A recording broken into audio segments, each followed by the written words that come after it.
তুমি কি জানো স্বপ্ন কি এবং স্বপ্ন কাকে বলে? স্বপ্ন হচ্ছে এমন একটা জিনিস যেটা তোমার ভিতরের থেকে তৈরি হয় এবং তোমাকে অস্থির করে তোলে সেটা পাওয়ার জন্য। তুমি যখন ঘুমিয়ে থাকো, তুমি যখন ধরো শীতের রাত, এত শীত, বাইরে প্রচণ্ড শীত হচ্ছে, তারপরে ঠান্ডা পানি, তারপরেও তোমাকে কম্বলের ভিতর থেকে বের করে নিয়ে আসে তোমার স্বপ্ন, তোমাকে বাধ্য করে পড়ার টেবিলে বসতে। তুমি রাত জেগে এই শীতের মধ্যে প্রচুর পরিমাণে কষ্ট করে পড়াশোনা করো, এইটাই তোমার স্বপ্ন।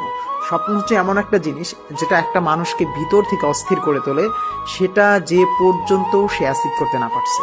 সো স্বপ্ন, তুমি যদি বলো আমি স্বপ্ন দেখি, বাট তুমি কম্বলের নিচে শুয়ে আছো, তুমি পড়াশোনা করছো না, স্বপ্ন তোমাকে উঠাতে পারছে না, স্বপ্ন তোমাকে পড়ার টেবিলে নিতে পারছে না, এইটা স্বপ্ন না।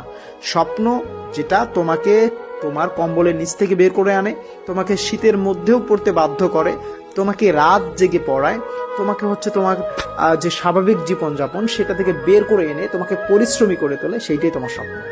সুতরাং স্বপ্ন এমন একটা জিনিস যেটা তোমাকে পরিবর্তন হতে বাধ্য করে।